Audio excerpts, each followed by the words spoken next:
நம்ம டிராகன் பால் சீரிஸ்ல பிளாக் ஃப்ரீஸா எவ்வளவு பவர்ஃபுல்லான ஆளு?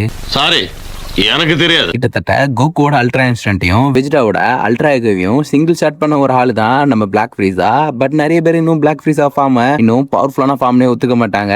ஏன்னா மாங்கால கேஸை ஃபைட் பண்ணி 2 பேரும் டயர்டா இருக்க டைம்ல அசால்ட்டா வந்து 2 பேருமே டிஃபீட் பண்ணிட்டா அந்த ஃபார்ம் பவர்ஃபுல் ஆயிருமா அப்படின்னு சொல்லிட்டு நீ யாரா கோமாளி இங்க வந்து யாரா அவங்க ஈக்குவலா பேசிக்கிறத பாக்கல நீ ஈக்குவலா பேசிட்டு நீ இப்படி ரவுடியா நீ. பட் டிராகன் பால் சீரிஸ்லயே மோட்டல்லே இப்போ பவர்ஃபுல்லான இருக்கிற ஒரு ஆள்னா அது நம்ம பிளாக் ஃப்ரீஸா தான். இப்ப நான் தான்டா ஊரோட டாப்ல இருக்கிறேன், மத்த எல்லாவனுமே எனக்கு கீழே தான். இப்போ டிராகன் பால் சீரிஸ்ல இருக்கிற ப்ரோட்டாகனிஸ்டான கோகுவையும் வெஜிடாவையும் அசால்ட்டா டிஃபீட் பண்ண வர இனிமேட்டு யார் டிஃபீட் பண்ண போறான்னு சொன்னா இன்னும் 2 சயின்ஸ் மிச்சம் இருக்காங்க. அதான் நம்ம கோகானும் பிராலியும். கோகானோட பீஸ்ட் ஃபார்ம் எடுத்துட்டீங்கன்னா கிட்டத்தட்ட கோகுவோட மாஸ்டர் த அல்ட்ரா இன்ஸ்டன்டோட பவர் லெவலுக்கு ஈக்குவலாவே இருக்கு. ஏன்னா கோகு இவ்வளவு வருஷமா ட்ரைனிங் பண்ணி அதை மாஸ்டர் பண்ண ட்ரை பண்ணா அசால்ட்டா பீஸ்ட் ஃபார்ம் எடுத்துட்டு வந்து அசால்ட்டா தட்டி விடுறிய அப்படின்ற மாதிரி தான் இருக்கும்.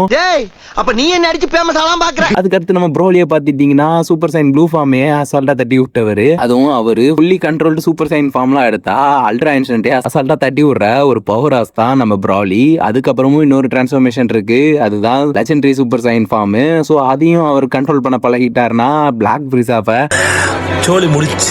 ஸோ இந்த 2 பேரால ஃபியூச்சர்ல கண்டிப்பா பிளாக் ஃப்ரீஸாவை டிஃபீட் பண்ண முடியும். ஸோ நீங்க சொல்லுங்க, பிளாக் ஃப்ரீஸாவை யாரால ஈஸியா டிஃபீட் பண்ண முடியும்? அப்படியா? அப்ப நான் யாரு?